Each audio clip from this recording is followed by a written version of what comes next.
my friends, host Eric here at Denny's. I'm here today to talk about a topic, powerless. Now, before I begin talking about it, I want to give you a little bit of the background here. So, Melicious had a really good video about the four NT types together on an island. And I was enjoying playing comment hypotheticals, explaining how and why the many different ways in which the ENTJ would be embarrassed by the ENTP. Anyway, that's neither here nor there. But that's what sparked our talking about a topic exchange. And I gave her a topic, and I don't know what she's going to do if anything, but she's giving me a topic back, which is greatly appreciated. So, she actually gave me two topics. I'm going to focus on one of them in this video, powerless. So, what she mean? A little more context is necessary to even talk about it, right? It's true. So, the additional context that's needed is that this topic assignment was done in a framework of assigning emotion topics. And she gave me two words, powerless and content. One of which would seem to be more feeling like an emotion, content, than powerless does. But we'll go into that a little bit more. So understand that sort of officially, whatever that means, this topic should be about the emotion of powerless. And certainly it's a feeling one can have, but now let's start breaking this stuff down a little bit. So, when I started thinking about what it meant, what powerless meant, and how it was distinct from, or how it manifested distinctly within the same word, I concluded that you could experience it as an emotion, as a behavior, as a state or status, or as a psychological phenomenon. So you could manifest it as an emotion, or as a behavior, or as an objective fact, or as a psychological phenomenon. So I'm sure everyone's like, objective fact? Now hold on now. Okay, so let's talk first about the behavior. So my experience with powerlessness as a behavioral phenomenon comes from Alcoholics Anonymous, where I was a member for, I guess that's the best way to put it, a member for not a terribly long time, a couple of months. Then I got, about a couple of months, then I got shipped off to China. And when I came back, when I was in China, I was there actually all the time. So that was for the duration of my China trip. When I got back, I basically parted ways. So maybe 5 or 6 months. Well, here's the thing about that. First of all, while I parted ways with them, and I definitely parted ways. I didn't drift away. But I nevertheless parted ways with a great deal of respect for that organization and a great deal of gratitude towards it for saving me, helping me save myself. And their core mechanism is an embrace of powerlessness about alcohol, is what my perspective on it is. About alcohol only. I mean, embracing it. I'm not saying that because you only embrace the notion of powerlessness in alcohol that you deny it exists in the rest of the universe. You still acknowledge its existence, but you don't embrace the concept as somehow liberating in other areas of your life. And there's a great temptation to generalize out. And I think that that's what's happened in Alcoholics Anonymous. I mean, not to any great detriment or whatever. as always, those groups are going to manifest as they manifest. And I will tell you this: Alcoholics Anonymous is the perfect anarchic, rights-respecting group. It's absolutely perfect. Our leaders are trusted servants. They do not govern. Our sole purpose is this thing.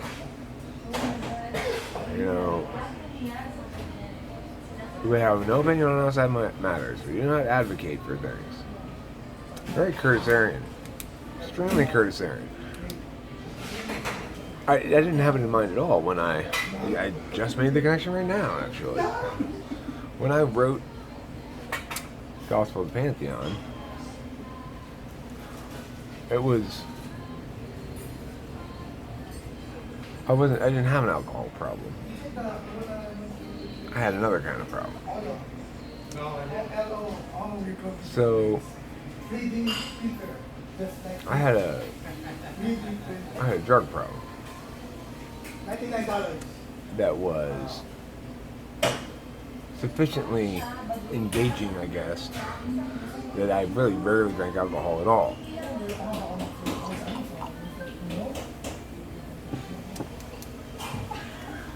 So it certainly wasn't on my mind when I wrote Gospel of the Pantheon, but I am struck in this moment how the Curtisarian Church's rules mirror the principles of AA in general. So it's a good group. It's the single best group I've ever been a part of in terms of its moral calculus. And to the extent that I parted with them, it was at least somewhat because they weren't listening to their own book, which said, we don't care about anything but alcohol and helping you stop drinking. So that was a sad day for me when I realized I had exhausted the metaphysical limits of that group, which is exactly what I had done.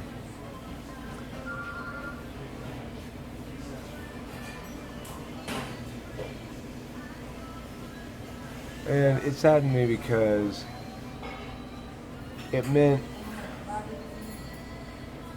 leaving a couple of good friends. But the thing is, there's no room in AA for half measures. There's no room.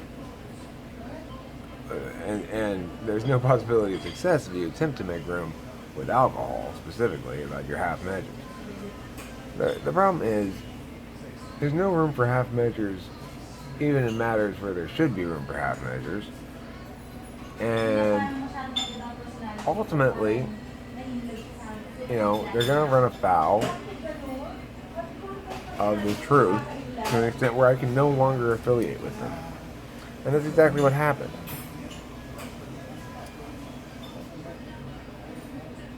But I understand it entirely.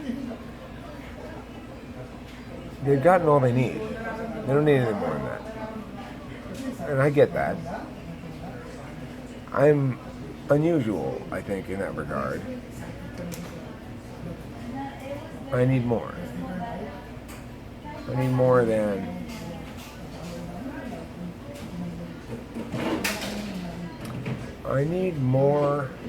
than the incredible,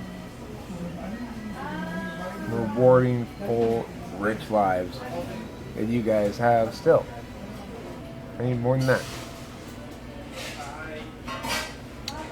It doesn't necessarily have to be better, but it's got to be more. That's a state of powerlessness that I carry around with me all the time. I am not in charge of my appetites very much. There are certain horses that buck throughout one's life. So, you can think of yourself as, a good question to ask would be this. And I'd love to figure out for each of the personality types how many. But the question is, with how many bucking horses were you born? One of the bucking horses that I was born with, that I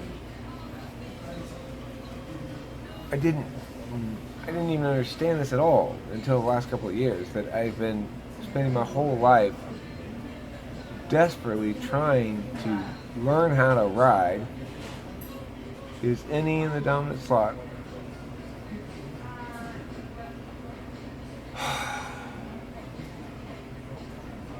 There's only one thing that goes with an ENTP. What I would say is, look, whatever type you want to call this, and I call it an HENTP, okay? That's what I'm gonna call it.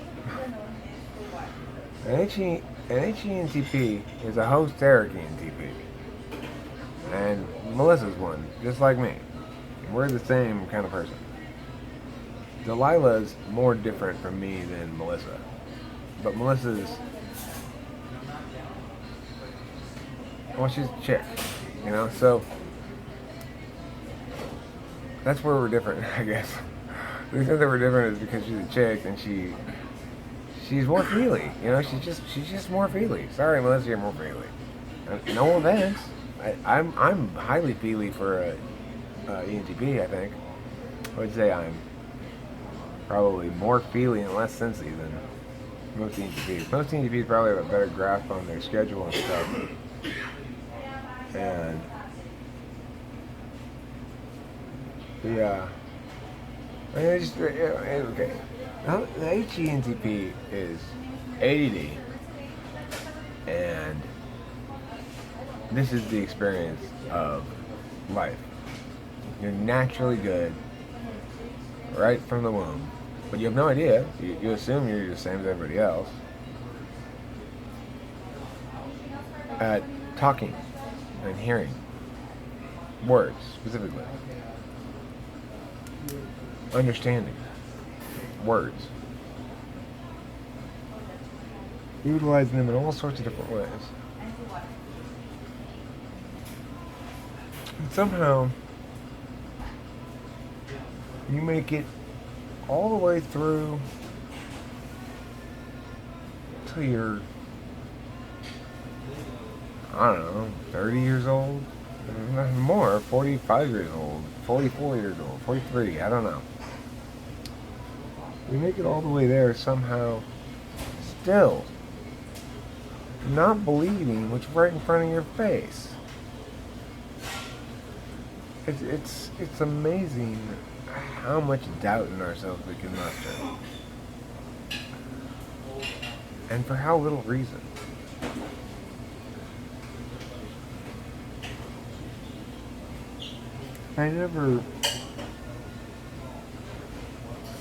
I was never interested in anything except for being that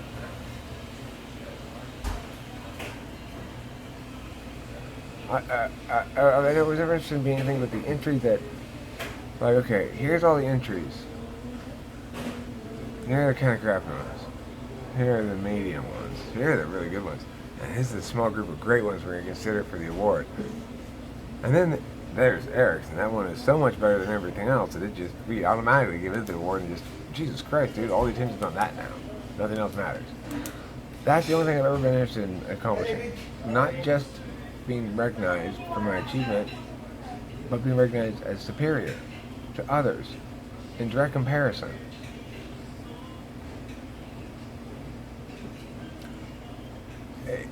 You better be good, because that's going to be your life framework, right? It's not a healthy life framework by any normal standard, but it's my way of exercising power over the world.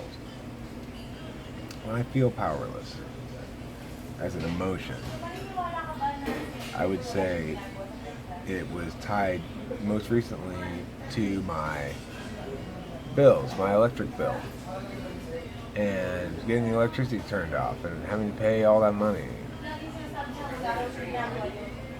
And then when I thought it had happened again, I experienced multiple emotions. Well, two. Both of them negative. Well, 2.5, 3 maybe. One of the emotions I experienced was mad at Delilah. Because I've been trying to get her to handle that shit. Now, normally I would say I was lashing out at her. But the reality is, the girl's completely useless. And, I mean, that's fine. She's free to be as useless as she wants. Right? She's always welcome to live with me. And I will support her for as long as she needs me to, and whatever. But, and I'm not ever going to try to, like, you know, mool her about shit, about that kind of stuff. Like, now, listen, Delilah, you really need to get a job, so never would I say that to her. You want to sit around here and fuck around all day? Fine, go for it. If you're happy, if you're not happy, then I want to help you be happy.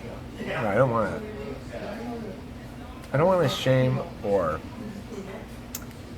coerce anybody in anything, except as a response to my service.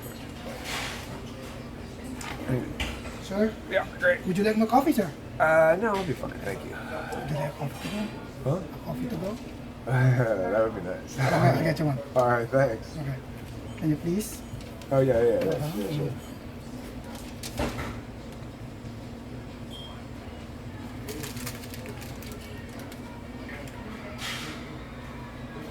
Thank you.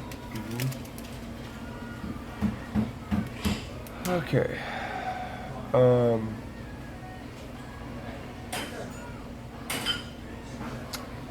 So, as an objective fact, or as an emotion, right? So that experience of that emotion is terrible. Actual feeling of powerlessness, like, it happens to me rarely.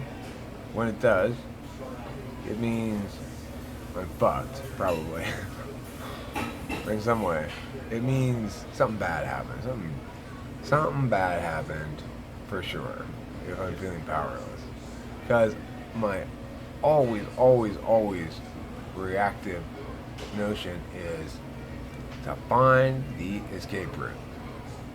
And there's always an escape route. And there's always a way to wiggle out of whatever it is, right? So if I'm feeling powerless, I'm not in a good place. For sure. I guess I'd say I felt a little powerless around Thanksgiving. I felt powerless recently on my birthday when I went through my little holiday week fest that I always have, because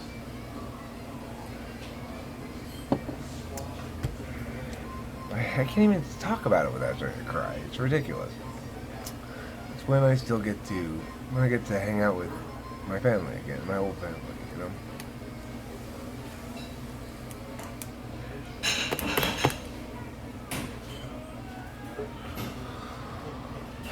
But that's not powerless.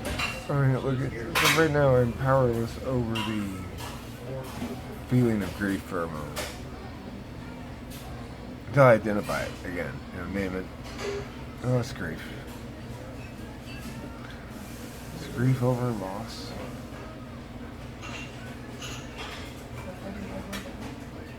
But it's the loss delivered again. So that's the thing. It doesn't make me feel powerless because it didn't literally disempower me. It literally did the opposite. Brings me to the third one, objective fact. In my opinion, powerlessness is almost never an objective fact for anybody. Because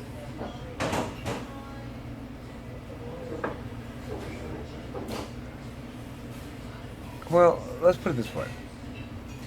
In Alcoholics Anonymous, they stressed that really the only thing you can control is your own actions, and even then, you just do the best you can to make sure that you prioritize the core values that are important in your behaviors, and understand you will make mistakes, and all this kind of stuff. Like it's this Eastern model of of spirituality that stresses acceptance, stresses detachment, and that stresses the unity of all things, which would necessarily be counter-indicative to the notion of powerlessness as an objective fact. So, here's the problem with this idea of, well, you can't really control anything except yourself, and even then, well, number one, it's totally untrue. You can control all sorts of things. Thank you so much.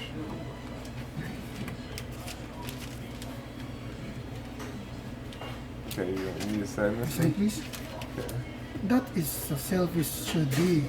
Like you're talking, not taking a picture like that. Right, yeah, exactly. Thank you, sir. Okay, cool, thank you. Nice day, sir. Yeah, you too. Okay, so, the objective fact thing.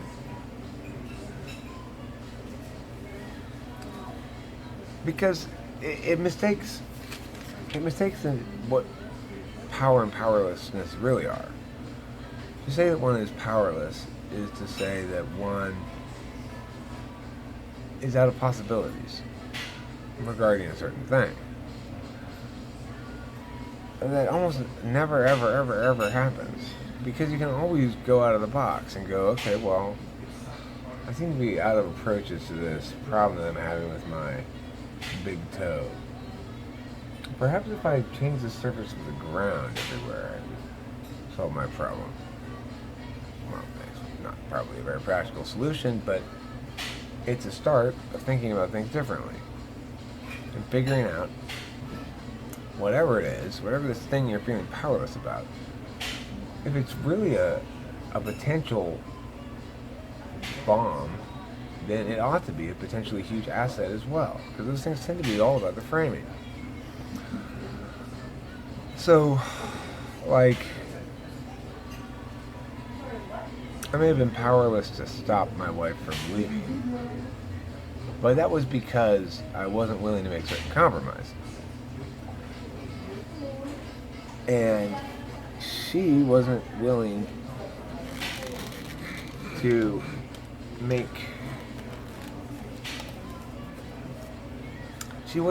work for half a loaf of bread. She wasn't willing to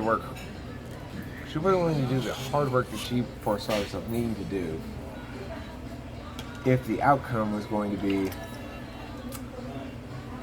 less than ideal husband.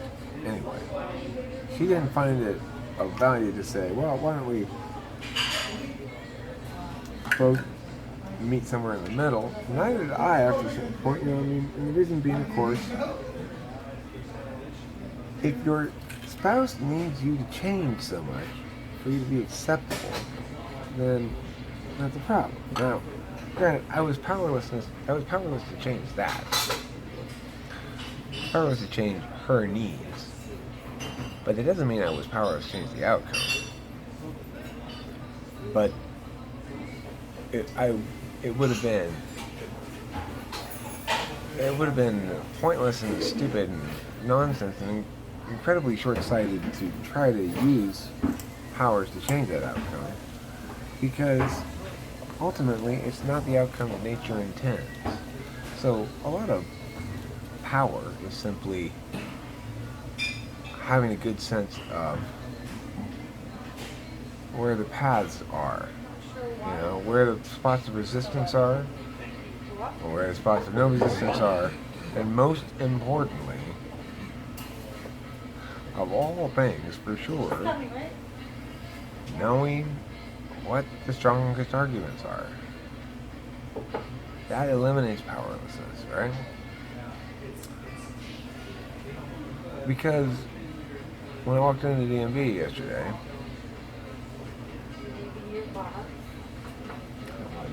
I was walking in a single person, except for the camera, which is hugely important, but into a large group of people, right? The place is packed. Everybody else is participating in this process for the reasons of convenience and efficiency. They don't care about the principles underlying this or whatever, because their principles they care about and the value that they're prioritizing is, I need to get this task out of the way, taken care of, to minimize my risk of having more financial stuff incurred upon me, right?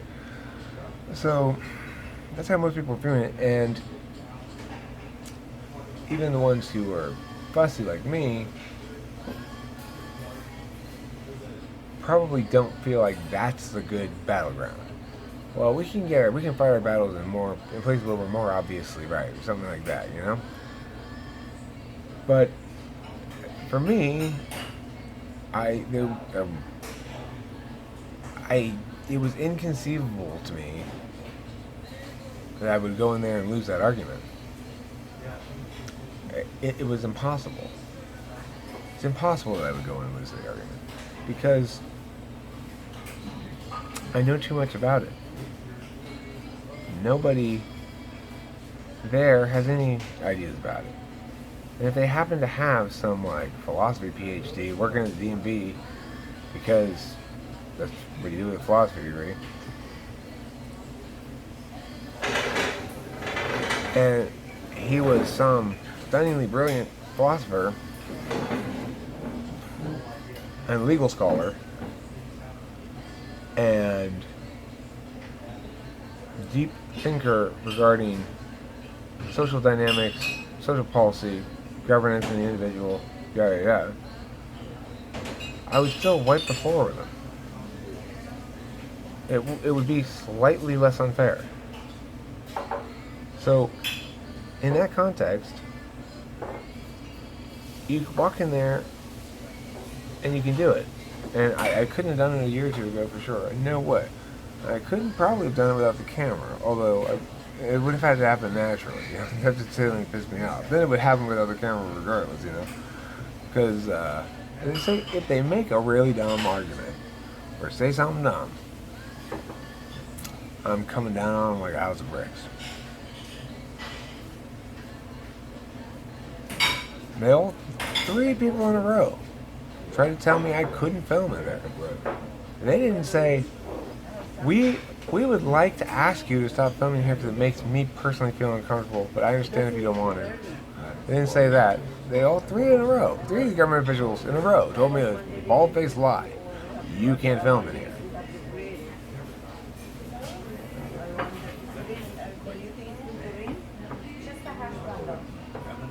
Well, actually, the bald guy didn't say that. He just said, I mean, he might have said it too, actually. I gotta check the video again. Yeah, I'm ready to go home now because I want to see if the video's done. I want to watch it. Powerlessness. I had more on my notes here too, but I'm already 30 minutes. I don't really feel like editing this one. I'm just going to throw it up there. I'm going to talk about contentment next time. In the meantime, you're going to have to be content with this Hugh Hefner style of mine. My wife would say, my ex-wife would say, when I wore my shirt buttoned down like this, she'd say, "Nice look there, Hugh." It's not intentional. It's because the shirt's inside out. I never got around to turning it right side in. And so I can't button it.